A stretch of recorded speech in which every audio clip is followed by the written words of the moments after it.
এদিকে জুলাই সনদ ঘিরে রাজনৈতিক সংঘাত-সংঘর্ষে বিএনপি জামায়াত। গত ১৭ বছর বিএনপির নাম নিশানা পর্যন্ত মুছে যাওয়ার উপক্রম হয়েছিল। পল্টনে দলটির কার্যালয়ের সামনে চেয়ার পেতে থাকা রুহুল কবির রিজভী কিংবা মির্জা ফখরুল্লাহ পড়েছিলেন যেন মাটি কামড়ে। কিন্তু যে কণ্ঠ একাই আওয়ামী লীগকে ধসিয়ে দিত বারবার, গণমাধ্যমে বিএনপির কথা বলে বলে দলটার নাম জনমনে জারি রাখত, সেই নামটা রুমিন ফারহানা। কিন্তু পরে দেখা গেল কোনো এক অজানা কারণে দলে ব্রাত্য হয়ে গেলেন রুমিন। এখন সোশ্যাল মিডিয়া সয়লাভ, আওয়ামী লীগে যোগ দিতে পারেন রুমিন ফারহানা। আসলে কি ঘটনা সত্য, নাকি এর পেছনে আছে অন্য কোনো ঘটনা? এদিকে জামায়াতের ফাঁদে বিএনপি, গোপনে কার হাতে সরকার নিয়ন্ত্রণ, বেরিয়ে নতুন এক চাঞ্চল্যকর তথ্য। খেলা যে কোন লেভেলে চলছে, মহামান্য রাষ্ট্রপতির আজকে সাক্ষাৎকারটা পুরো মন দিয়ে বইটা বুঝতে পারলাম। বিশেষ ট্রাইব্যুনাল গঠন করে ইউনূসের বিচার শুরু হবে ইনশাআল্লাহ। একজন প্রধান বিচারপতিকে রাষ্ট্রপতি বানানোর পায়তারাও করছিল ডেভিল ইউনূস, কোনোভাবে সফল হয় নাই। এদিকে জুলাই সনদ ঘিরে রাজনৈতিক সংঘাত-সংঘর্ষে বিএনপি জামায়াত। ২৪ সালের জুলাই বিপ্লব পরবর্তী রাষ্ট্র সংস্কারের লক্ষ্য নিয়ে আয়োজিত জাতীয় গণভোট ও সংসদ নির্বাচনের পর বাংলাদেশের রাজনীতিতে নতুন মেরুকরণ স্পষ্ট হয়ে উঠেছে। জুলাই জাতীয় সনদ ২০২৫ ভিত্তিক গণভোটে ৬০.২৬% ভোটার সাংবিধানিক সংস্কারের পক্ষে রায় দিলেও সেই রায় বাস্তবায়ন ঘিরে রাজনৈতিক অনিশ্চয়তা বাড়ছে। গত সপ্তাহে অনুষ্ঠিত সংসদ নির্বাচনের পাশাপাশি জুলাই জাতীয় সনদ ২০২৫-এর উপর ভিত্তি করে হওয়া গণভোটে ৬০.২৬% ভোটার সাংবিধানিক সংস্কারের পক্ষে মত দিয়েছেন। তবে ফলাফল বাস্তবায়নের পদ্ধতি নিয়ে বিজয়ী দল বাংলাদেশ জাতীয়তাবাদী দল বিএনপি এবং তাদের সাবেক মিত্র বাংলাদেশ জামায়াতে ইসলামীর মধ্যে প্রকাশ্য মতবিরোধ দেখা দিয়েছে। মঙ্গলবার ১৭ ফেব্রুয়ারি নবনির্বাচিত সংসদ সদস্যদের শপথ অনুষ্ঠানে এই বিরোধ আরও প্রকট হয়। সংবিধান রক্ষার শপথ নিলেও বিএনপির সংসদ সদস্যরা সংবিধান সংস্কার কাউন্সিলের সদস্য হিসেবে দ্বিতীয়বার শপথ নিতে অস্বীকৃতি জানান। জুলাই সনদ অনুযায়ী সংস্কার বাস্তবায়নের জন্য এই কাউন্সিল গঠন বাধ্যতামূলক। বিএনপির অবস্থানের ফলে কাউন্সিলের বৈধতা ও সংস্কার প্রক্রিয়ার ভবিষ্যৎ নিয়ে অনিশ্চয়তা তৈরি হয়েছে। নব্বুলিয়ে এরশাদ পতনের সময় একই সঙ্গে আন্দোলন করেছিল বাংলাদেশ জাতীয়তাবাদী দল বিএনপি এবং বাংলাদেশ জামায়াতে ইসলামী। ২০০১ সালের অষ্টম জাতীয় সংসদ নির্বাচনে ৪ দলীয় ঐক্যজোটের অংশ হিসেবে বিএনপি ও জামায়াতে ইসলামী অংশ নেয়। সেবার একসঙ্গে সরকার গঠন করে দল দুটি। এরপর ২০০৯ সালের জানুয়ারিতে শেখ হাসিনার নেতৃত্বে আওয়ামী লীগ সরকার গঠনের পরও দল দুটি জোটবদ্ধভাবে সরকার বিরোধী আন্দোলন চালিয়েছে। সর্বশেষ ২০১৮ সালের নির্বাচনেও জামায়াতের বেশ কিছু নেতা ভোটে অংশ নেন বিএনপির ধানের শীষ প্রতীকে। দীর্ঘদিনের জোটবদ্ধতা থেকে দল দুটি আলাদা হয় ২০২২ সালে। সে সময় দুই দলের মধ্যে সম্পর্কের শীতলতা নিয়ে রাজনৈতিক মহলে বেশ গুঞ্জন তৈরি হয়েছিল। তবে এই সম্পর্কের শীতলতা প্রকাশ্য বিরোধিতায় রূপ নিতে থাকে গত ৫ আগস্ট শেখ হাসিনার ক্ষমতাচ্যুত হয়ে পালিয়ে যাওয়ার পর। বর্তমানে দল দুটির নেতারা পরস্পরের বিরোধিতা করে নানা বক্তব্য রাখছেন। একই সময় আবার জামায়াতের সঙ্গে ঘনিষ্ঠতা বাড়ছে বৈষম্য বিরোধী ছাত্র আন্দোলনেরও।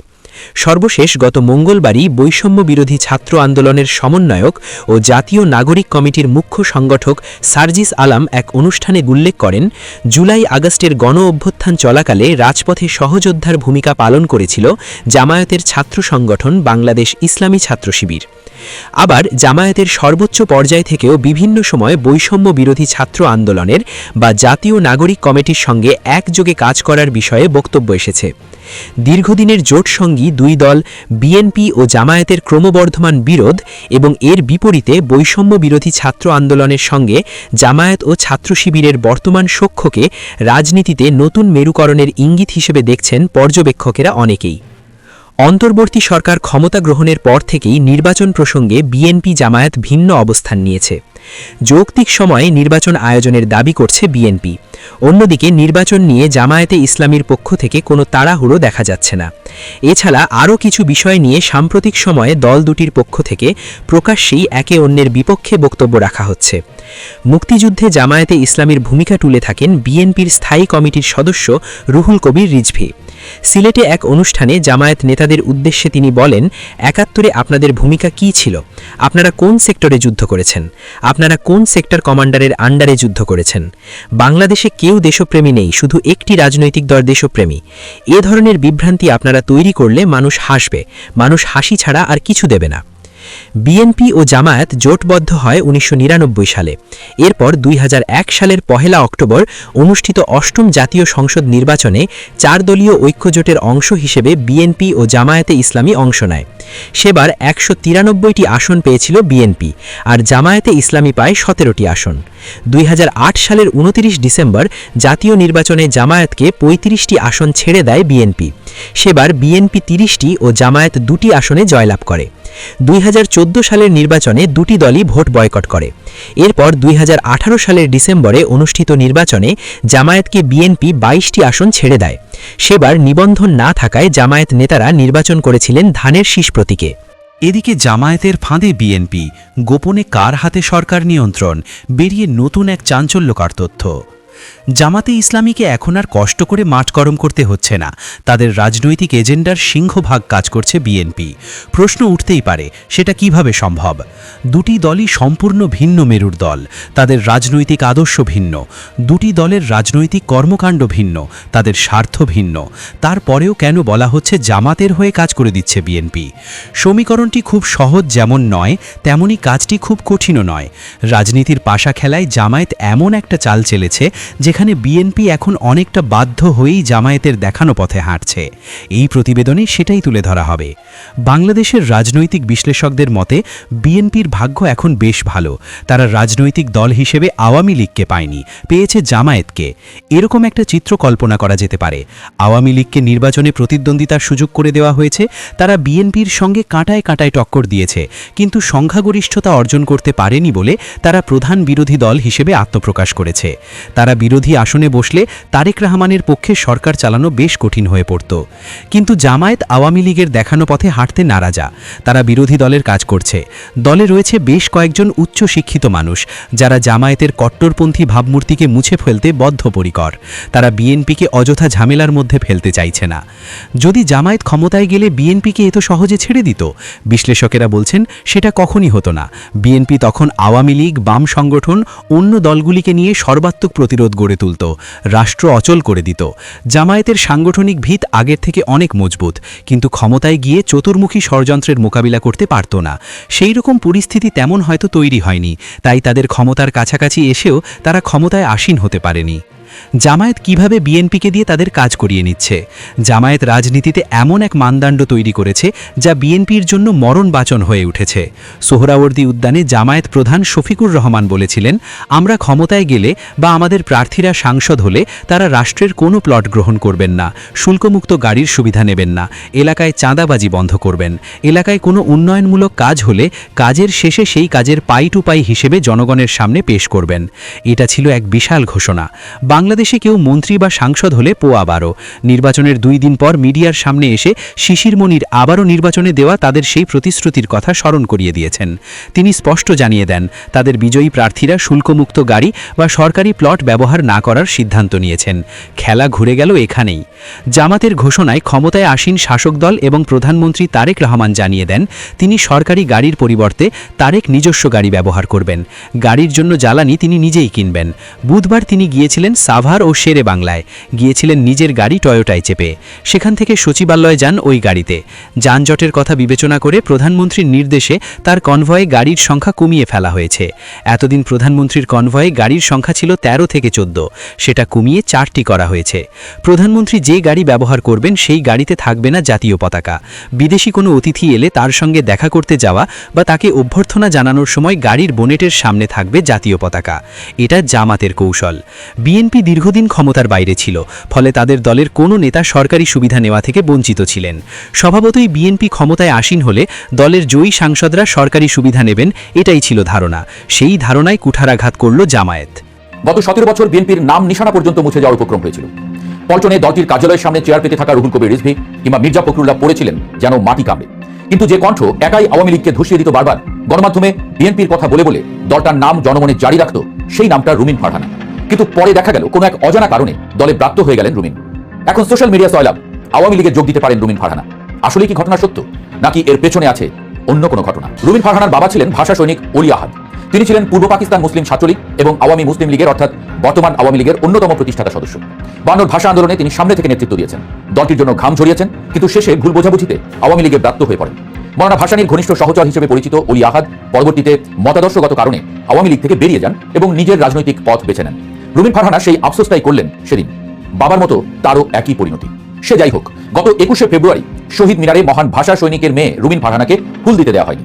মব সৃষ্টি করে তাকে ফুল দেওয়া থেকে বিরত রাখা হয়েছে। অভিযোগ উঠেছে তার সেই পুরনো দলের বিপক্ষেই, যে দলের জন্য তিনি গলা চড়িয়েছেন কোটিবার।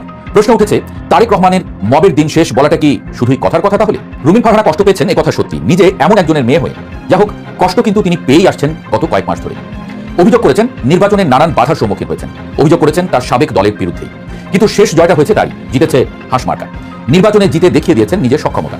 বিএনপি থেকেও নাকি যোগাযোগ করা হয়েছিল, তিনি সাড়া দেননি। কিন্তু সোশ্যাল মিডিয়া সয়লাভ তার আওয়ামী লীগের পক্ষে বলা কথামালা। খুলনা থেকে রাজশাহী বিদেশ বানিয়ে ফেলেছে আওয়ামী লীগ, কিংবা আওয়ামী লীগ এখন মজলুম, তাদের পাশে থাকাই সমীচীন ইত্যাদি বলে কেমন যেন এক প্রশ্ন ছড়ে দিয়েছেন জনমানসে। প্রশ্নটা হলো, রুমিন ফারহানা কি তবে আওয়ামী লীগে যোগ দিতে পারেন? রাজনৈতিক বিশ্লেষকদের মতে রুমিন ফারহানার আওয়ামী লীগে যোগ দেওয়ার বিষয়টি প্রথম দর্শনে অবিশ্বাস্য মনে হলেও বাংলাদেশের রাজনীতির মাঠে কোনো কিছুই একেবারে অসম্ভব নয়। বিশেষ করে বর্তমান প্রেক্ষাপটে, যখন রুমিন ফারহানা তার দীর্ঘদিনের রাজনৈতিক আশ্রয়স্থল বিএনপি থেকে এক প্রকার ছিটকে পড়েছেন এবং স্বতন্ত্র হিসেবে নিজের জনসমর্থন প্রমাণ করে দেখিয়েছেন, তখন তার সামনে নতুন রাজনৈতিক মেরুকরণের পথ খোলাই থাকছে। সোশ্যাল মিডিয়ায় তার সাম্প্রতিক কিছু বক্তব্য, যেখানে তিনি আওয়ামী লীগের আমলের দৃশ্যমান উন্নয়নের কথা পরোক্ষভাবে স্বীকার করেছেন বা দলটির বর্তমান কোণঠাসা অবস্থাকে মজলুম হিসেবে ইঙ্গিত করেছেন, সেটি কেবলই পুরনো দলের প্রতি অভিমান নাকি নতুন কোনো সমীকরণের সূক্ষ্ম ইঙ্গিত, তা নিয়ে রাজনৈতিক অঙ্গনে জোর চর্চা চলছে। রাজনীতিতে টাইমিং এবং ন্যারেটিভ খুব গুরুত্বপূর্ণ। রুমিন ফারহানা হয়তো সেই টাইমিং এর অপেক্ষাতেই আছেন। তার মতো একজন তুখোর বক্তা, আইনের মানুষ এবং জনপ্রিয় মুখ যদি সত্যি আওয়ামী লীগে যোগ দেন, তবে তা দেশের রাজনীতিতে একটি বড় ধরনের ভূমিকম্পের সৃষ্টি করবে, কোনো সন্দেহ নেই। এই সম্ভাবনাটি আপাতত গুঞ্জন হিসেবে বাতাসে ভাসলেও পর্দার আড়ালের রাজনৈতিক দেনদরবার অনেক সময় অবিশ্বাস্য বাস্তবে জন্ম দেয়। যদি সত্যি এমন কোনো রাজনৈতিক নাটকীয়তা ঘটে যায়, তবে এটিকে এক অর্থে বাবার স্মৃতিবিজড়িত দলে ফেরা হিসেবেও আখ্যা দেওয়া যেতে পারে। রুমিনের বাবা অলি আহাদ ছিলেন আওয়ামী লীগের একেবারে সূচনালগ্ন বা প্রতিষ্ঠাকালীন অন্যতম কাণ্ডারী। দলটির জন্মলগ্নে যে কজন নেতার রক্ত, ঘাম এবং মেধার বিনিময়ে আওয়ামী লীগ আজকের এই সুবিশাল বটবৃক্ষে পরিণত হয়েছিল, অলি আহাদ তাদেরই একজন। কিন্তু নিয়তির নির্মম পরিহাসে সেই দলটিতে তিনি বেশি দিন থিতু হতে পারেননি। মতাদর্শগত দ্বন্দ্ব, বৈদেশিক নীতির প্রশ্নে বিরোধ এবং অভ্যন্তরীণ রাজনীতির জাঁতাকলে পড়ে তাকে সরে যেতে হয়েছিল। আর যদি তার মেয়ে, যিনি নিজেও নিজের রাজনৈতিক দলের চরম অবমূল্যায়নের শিকার হয়ে স্বতন্ত্র হিসেবে লড়তে বাধ্য হয়েছেন, সেই পুরনো ঠিকানায় ফিরে যান, তবে তা ইতিহাসের এক দারুণ পুনরাবৃত্তি তৈরি করবে। বাবার অসমাপ্ত রাজনৈতিক গল্পটার যেন একটা নতুন অধ্যায় শুরু হবে মেয়ের হাত ধরে। রুমিন ফারহানার জন্য এটি যেমন গভীর আবেগের জায়গা হতে পারে, তেমনি তার রাজনৈতিক ক্যারিয়ারের জন্য হতে পারে এক অভাবনীয় টার্নিং পয়েন্ট। এখন সবচেয়ে বড় এবং প্রাসঙ্গিক প্রশ্ন হলো, আওয়ামী লীগ কি তাকে দলে ফেরাবে? 5 আগস্টের পট পরিবর্তন এবং পরবর্তীতে পরিবর্তিত রাজনৈতিক পরিস্থিতিতে আওয়ামী লীগ এখন অনেকটাই কোণঠাসা ও নেতৃত্ব শূন্য। তাদের প্রথম সারির নেতারা অনেকেই দৃশ্যপটের বাইরে, আত্মগোপনে বা আইনি জটিলতায় জর্জরিত। এই চরম সংকটের মুহূর্তে দলের হাল ধরার মতো, বিপর্যস্ত কর্মী সমর্থকদের চাঙ্গা করার মতো এবং সর্বোপরি গণমাধ্যমে শক্ত ভাষায় যৌক্তিক কথা বলার মতো একজন নেতার বড্ড অভাব দলটিতে। রুমিন ফারহানার মতো একজন বাগ্মী, উচ্চশিক্ষিত এবং জাতীয় রাজনীতিতে পরিচিত মুখ আওয়ামী লীগের এই বিশাল শূন্যতা পূরণে দারুণ কার্যকরী হতে পারে। অতীতে আমরা দেখেছি রাজনৈতিক প্রয়োজনে আওয়ামী লীগ অনেককেই আপন করে নিয়েছে, এমনকি কট্টর সমালোচকদেরকেও দলের গুরুত্বপূর্ণ পদে বসিয়েছে। সুতরাং অস্তিত্ব রক্ষার এই কঠিন লড়াইয়ে রুমিনকে দলে টানলে রাজনৈতিকভাবে আওয়ামী লীগেরই লাভ বেশি। যদিও দলের তৃণমূলের নেতাকর্মীরা, যারা বছরের পর বছর ধরে রুমিনের কড়া ও ঝাঁঝালো সমালোচনার শিকার হয়েছেন, তারা এই সিদ্ধান্তকে শুরুতে কিভাবে নেবেন সেটিও দলটির হাইকমান্ডকে গভীরভাবে ভাবতে হবে। তবে রাজনীতি যেহেতু সম্ভাবনার শিল্প, তাই পারস্পরিক স্বার্থের মিল হলে আওয়ামী লীগের দরজা তার জন্য উন্মুক্ত হওয়াটা মোটেও আশ্চর্যের বিষয় হবে না। রাজনীতিতে যোগ্যতার চেয়ে ব্যক্তিগত আনুগত্য এবং দলীয় সমীকরণ অনেক সময় বড় হয়ে দাঁড়ায়, যার জলজ্জান্ত প্রমাণ আমরা বিএনপির বর্তমান অনেক সিদ্ধান্তে দেখতে পাচ্ছি।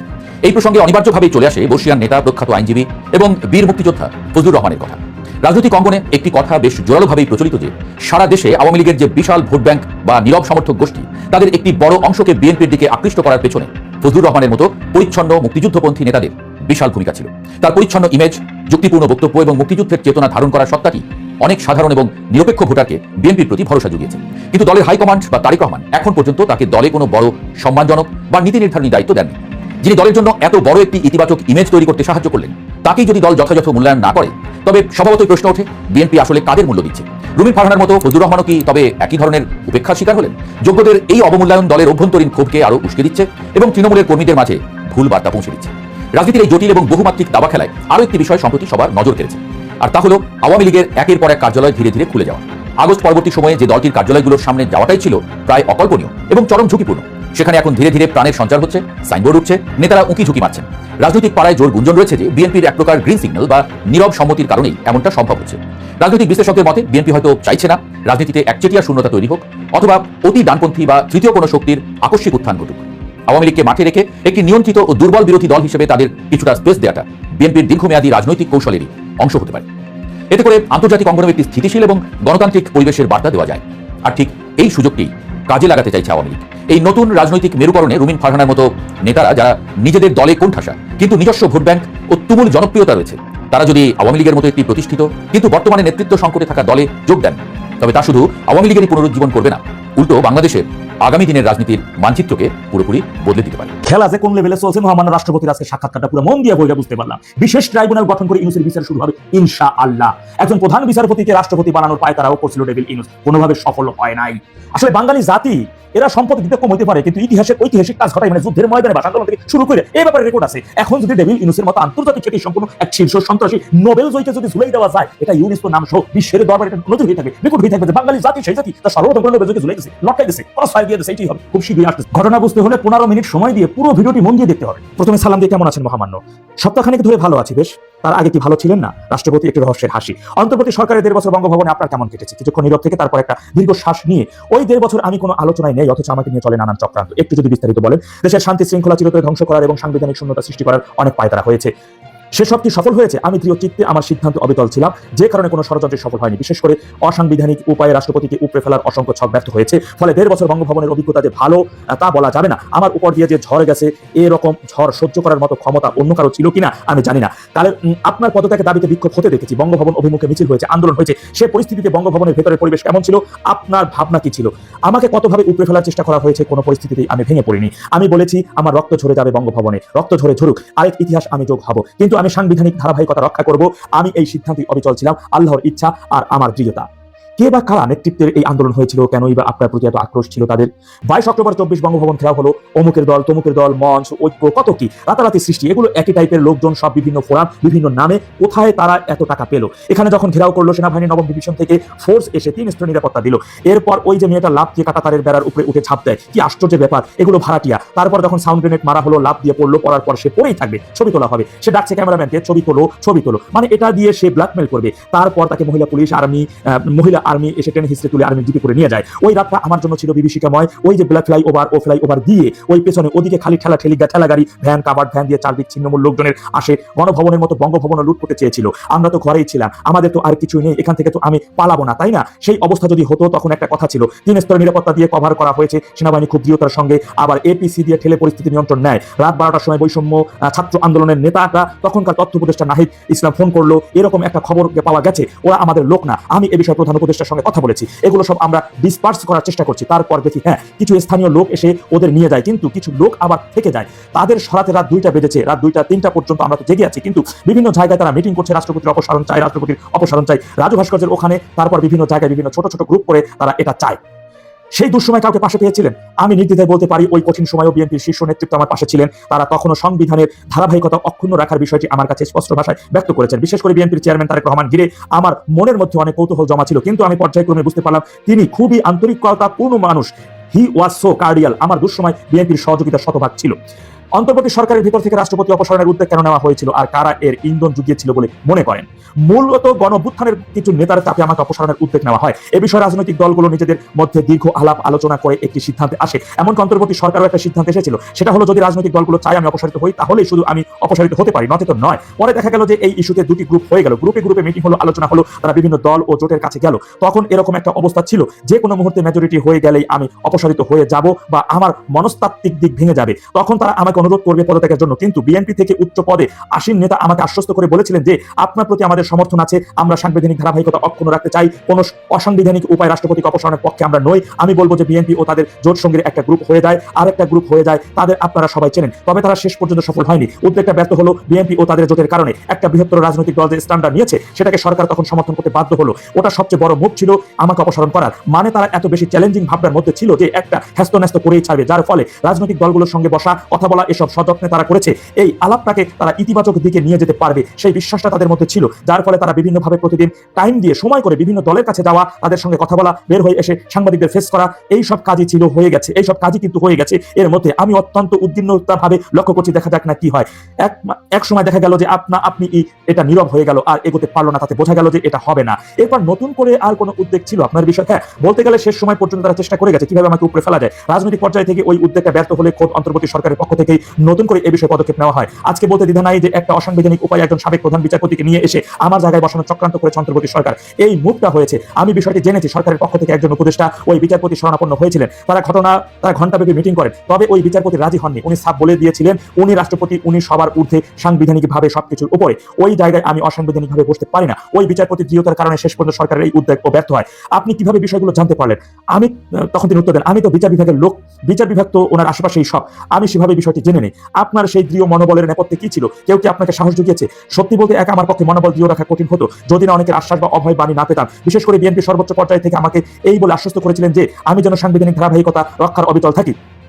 কোনো অবৈধ উপায়ে রাষ্ট্রপতি অপসারণের পক্ষে তারা নয়। এছাড়া তিন বাহিনীর পক্ষ থেকে আমাকে সর্বোচ্চ সমর্থন দিয়েছে। তারা শুধু একটা কথাই বলেছে, মহামান্য আপনি হচ্ছেন সশস্ত্র বাহিনীর প্রধান, আপনার পরাজিত হওয়া মানে পুরো সশস্ত্র বাহিনীর পরাজিত হওয়া, এটা আমরা যে কোনো মূল্যে রোধ করব। শেষ পর্যন্ত তারা এটা করেছে। তারা বিভিন্ন সময় আমার কাছে এসে আমাকে মনোবল দিয়েছে। শুধু তাই নয়, অন্তর্বর্তী সরকারের ভিতর থেকে আরেকবার আমাকে অপসারণের উদ্যোগ নেওয়া হয়েছিল বলে শুনেছি। তখনও তিন বাহিনীর প্রধান আমার পক্ষে অবস্থান নেন। তারা তাদের এই অভিমত অন্তর্বর্তী সরকারের প্রধানকেও গিয়ে জানান যে কোনো অসাংবিধানিক কর্মকাণ্ড তারা হতে দেবেন না। বঙ্গভবনের সামনে যখন মব সৃষ্টি করা হয় তখনও সশস্ত্র বাহিনী ওই অবস্থান নিয়েছিল।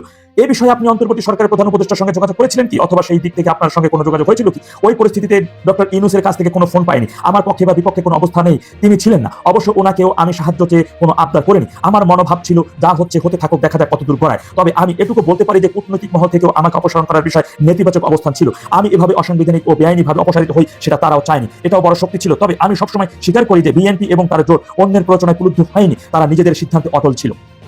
রাষ্ট্রীয় সিদ্ধান্তের ক্ষেত্রে প্রধান উপদেষ্টা আপনার সঙ্গে কোনো সমন্বয় করেছিলেন? আপনার কাছে তিনি কতবার এসেছিলেন? তার আমলে 133 অধ্যাদেশ জারি হয়েছে, সেগুলো বিষয়ে আপনি অবগত ছিলেন বা আপনাকে জানানো হয়েছে? তখন যতগুলো অধ্যাদেশ জারি করা হয়েছে সেগুলো হয়তো তৎকালীন সময় প্রয়োজনীয়তার জন্যই হয়েছে। তারপরও আমার দৃষ্টিতে মনে হয়েছে অনেক অধ্যাদেশ করার কোনো কারণ ছিল না। প্রধান উপদেষ্টা সংবিধানের কোনো বিধান মেনে চলেননি। সংবিধান বলা আছে উনি যখনই বিদেশ সফরে যাবেন সেখান থেকে ফিরে এসে রাষ্ট্রপতির সঙ্গে দেখা করবেন এবং আমাকে ওই আউটপুটটা জানাবেন। কি আলোচনা হলো, কি হলো, কোনো চুক্তি হলো কিনা, কি ধরনের কথাবার্তা হলো, এটা আমাকে লিখিতভাবে অবহিত করার কথা। তো উনি বোধহয় 14 থেকে 15 বার বিদেশ সফরে গেছেন, একবারও আমাকে জানান নাই, একবার আমার কাছে আসেন ও নাই। তার মানে নির্বাচনের আগে সর্বশেষ যে চুক্তিটি হয়েছে যুক্তরাষ্ট্রের সঙ্গে, সেই বিষয়ে আপনি অবগত নন? না, কোনো কিছুই আমি জানি না। এরকম রাষ্ট্রীয় একটা চুক্তি অবশ্যই আমাকে জানানো দরকার ছিল। এটা ছোটখাটো হোক আর বড় কিছু হোক, অবশ্যই পূর্ববর্তী সরকার প্রধানরা রাষ্ট্রপতিকে জানিয়েছেন। আর এটি হলো সংবিধানের একটা বাধ্যবাধকতা। কিন্তু তিনি তো তা করেননি, মৌখিকভাবেও জানাননি, লিখিতভাবেও জানাননি। আসেন উনি, আর এমনিতেই তো ওনার আসার কথা। তার মানে গত 1.5 বছরে প্রধান উপদেষ্টার সঙ্গে আপনার স্বাভাবিক সম্পর্ক ছিল না, সমন্বয়ও ছিল না।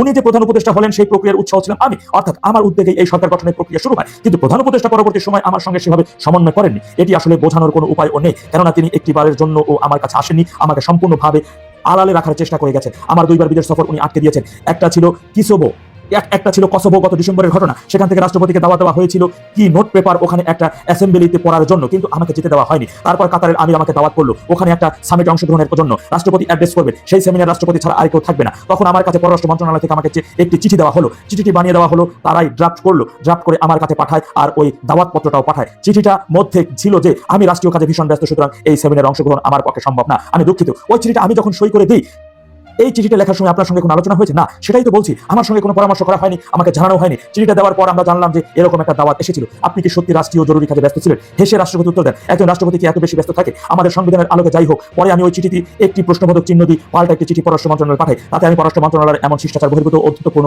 আচরণের তীব্র নিন্দা জানাই। ভবিষ্যতে যাতে এই ধরনের অপরাধ না করা হয় সে বিষয়ে পররাষ্ট্র উপদেষ্টাকে চিঠি দিই। ওই চিঠির জবাবে তারা নিরুত্তর ছিল। তবে এরপর আর কোনো দেশ থেকে আমন্ত্রণ এসেছিল কিনা সেই বিষয়ে জানার সুযোগও হয়নি। কেন আপনাকে বিদেশ সফরে যেতে দেওয়া হয়নি বলে মনে করেন? মূলত ওই সরকার চায়নি কোথাও আমার নাম আসুক, আমাকে একদম অন্ধকারে ফেলে রাখার চেষ্টা হয়েছে। তারা চায়নি জনগণ আমাকে চিনুক, জানুক। এটি আমাকে খুবই কষ্ট দিয়েছে। শুধু বিদেশে নয়, দেশের কোনো অনুষ্ঠানও আমাকে যেতে দেয়নি। বিশেষ করে বিশ্ববিদ্যালয়গুলোতে সমাবর্তন অনুষ্ঠানের রীতি অনুযায়ী রাষ্ট্রপতি যাওয়ার কথা, সেটিও তারা আটকে দেয়। তারপর দেখেন আরেকটি ঘটনা, আমাকে অপমান করার জন্য অনেকদিন হঠাৎ করে কোনো এক উপদেষ্টা বিদেশ ভ্রমণে গেছেন। সেখানে বাংলাদেশের হাই কমিশনে আমার ছবিটা লাগানো আছে। সারা বিশ্বে বাংলাদেশের কনসুলেট থেকে শুরু করে হাই কমিশন সব জায়গায় রাষ্ট্রপতির ছবি থাকে, কারণ স্টেটকে রিপ্রেজেন্ট করে রাষ্ট্রপতি। এটা বছরের পর বছর ধরে চলে আসছে। কোনো একজন উপদেষ্টা তিনি বিদেশে গিয়ে আমার ছবিটা দেখেছেন, ওখানেই কনসুলেটের প্রধানকে গালিগালাজ করেছেন, এই ছবি ভাবে থাকবে কেন? এরপর থেকে রাতের মধ্যে সারা পৃথিবীর সব হাই কমিশন থেকে আমার ছবি নামিয়ে দেওয়া হলো। দীর্ঘদিনের একটা রেওয়াজ রাতারাতি শেষ করে দেওয়া হলো। ওই ঘটনাটি গণমাধ্যমে এলে আমি জানতে পারি। তখন আমার মনে হয়েছে এটি বোধহয় আমাকে অপসারণের প্রথম ধাপ, সুতরাং পরবর্তী ধাপে হয়তো আমাকে সরিয়ে দেবে। এই জন্য আমাকে প্রস্তুত থাকতে হবে। এছাড়া জনগণের মধ্যে তো একটা বিরূপ বার্তা যায় যে ওনাকে রাখা হচ্ছে না। এই ধরনের কাজও হয়েছে, তা ও তো সহ্য করে দৃঢ়তার সঙ্গে আমি থেকেছি শুধু সাংবিধানিক ধারাবাহিকতা বজায় রাখার জন্য।